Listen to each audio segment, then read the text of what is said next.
Good evening. In this period of rising inflation and falling living standards, America is working very hard to keep us from having access to cheaper automobiles, particularly Chinese EVs that many industry experts say are as good, if not better, than much more expensive American EVs. And for those who don't know, China has surpassed every nation on the planet as the world leader in gas and electric vehicle manufacturing. Here's a few articles I want to share with you. First, this comes from a website called Inside EVs, a benchmarking company out of Detroit called Caresoft. Imported 3 China-made EVs of different sizes, brands, and price points, and asked John McElroy of Autoline News to test him against comparable US-made EVs. And his verdict? China-made EVs are a wake-up call for not just America, but for the entire world. He said that China's EVs weren't just solidly built, but also fun to drive, full of cutting-edge technology, and just as, if not more importantly, cheaper than their American rivals. The best of these 3 EVs in terms of value is called the Zeekr X, that's Zeekr X, which goes for $30,692, which he likened to a luxury car priced as an economy car. There's another model by a Chinese company called XPeng Motors, that's XPeng Motors, known as the G6, which is an SUV that's $5,000 less than the Tesla Y at $32,317, and where the Model Y is limited to a single screen in the center of the dashboard, the XPeng has a screen in addition to a gauge cluster like a conventional gas-powered automobile. But if you really want to go cheap, as in compact car cheap, Chinese company BYD has a hatchback called Seagull that's only $10,000. Now this comes from CNN's website, and I'll put the links to all the articles in the description. Electric vehicle manufacturer BYD overtook Tesla last year as the #1 EV seller in the world. Now this company is based in China's megacity called Shenzhen. Even though the company goes by the name Build Your Own Dreams, BYD doesn't really stand for anything, according to Wang Chuanfu, who founded the company in 1995. Its cheapest entry-level EV, as I said before, sells for $10,000 in China. Now compare this to Tesla's cheapest EV, which sells for $32,000 here in America.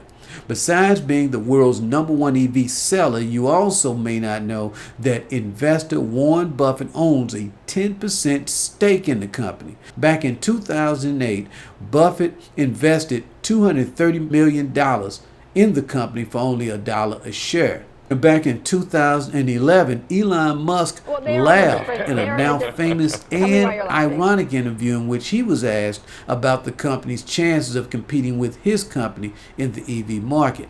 Well, in 2024, Elon's no longer laughing at BYD, and I'll come back to that later. Now this comes from NPR or National Public Radio. As you probably heard, the Biden administration has imposed a 27.5% tariff on Chinese EVs to keep them out of the U.S. and from competing with U.S. automobile manufacturers, a key sector of the U.S. economy. Another pretext on banning Chinese EVs, he insists, is national security. This year, the U.S. Commerce Department did an investigation to see if the navigational and communications features on Chinese EVs could be used to spy on Americans. At the same time, Republican Missouri Senator and election denier Josh Hawley proposed raising tariffs on Chinese EVs, while Democratic Ohio Senator Sherrod Brown has proposed an outright ban on Chinese EVs. Now this comes from Reuters. Now with some real competition from not only American automobile manufacturers, but from the Chinese as well, Mr. Elon Musk plans to produce a cheaper compact crossover under the code name Redwood to compete with its inexpensive Chinese rivals in mid-2025. The only problem with this is that he won't be able to compete with China's superior supply chain. Donald Trump who's now running for president, has vowed that he'll impose higher tariffs on China EV imports if he's reelected. He also called for a 10% universal tariff on all imports from China, and also promised to end China's favored nation status as well. But what is a tariff anyway, and who really pays for it? Well, a tariff is a tax that the government places on imports. This is also the same thing as a duty or a trade barrier. Ostensibly, tariffs are supposed to protect domestic production and jobs, although in reality, tariffs are actually paid by consumers and not the company exporting its goods into this country. Now, Walmart, for instance, will pass the difference it pays over wholesale to the consumer. A 10% tariff on a $100 bike is $10, meaning that Walmart would pay the $100 and the consumer would pick up the $10, covering the 10% tariff. Now, this was President Donald Trump's contribution to inflation back in 2018 when he imposed 10% tariffs on $200 billion in Chinese imports. Now, this is from Al Jazeera's website. Tesla saw its sales down this year by 20% compared with the same period in 2023. Since the beginning of this year, sales for Tesla are down 25%. Musk admitted in a phone call to analysts that China has the world's most competitive car manufacturers at the moment outside of China. Now, this is a big change from how he felt about Chinese EV manufacturing back in 2011. Why do you laugh? BRZ is trying to compete. Why do you laugh? Have you seen their car? I have seen their cars, yes. In fact, at the Berkshire Hathaway meeting, I saw their cars. I don't think they have a great product. Why is that? I don't think it's particularly attractive. The technology is not very strong. And BYD as a company has pretty severe problems in their home turf in China. I think their focus is, and rightly should be, on making sure they don't die in China.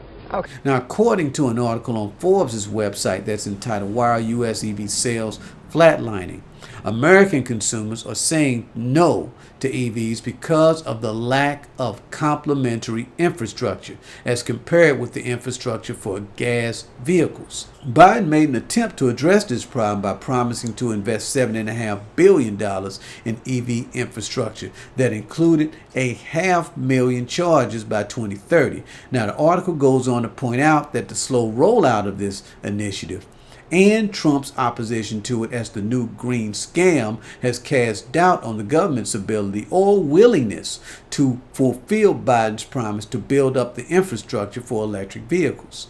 Speaking of infrastructure, the article also points out the cost of the chargers. For instance, just one direct current fast charger can run $150,000 per connector, which means that Biden's $7.5 billion infrastructure plan won't be enough for 500,000 chargers, but rather 50,000 chargers, just 10% of his goal. Here's an interesting article I came across in the August 8, 2024 online edition of Reuters.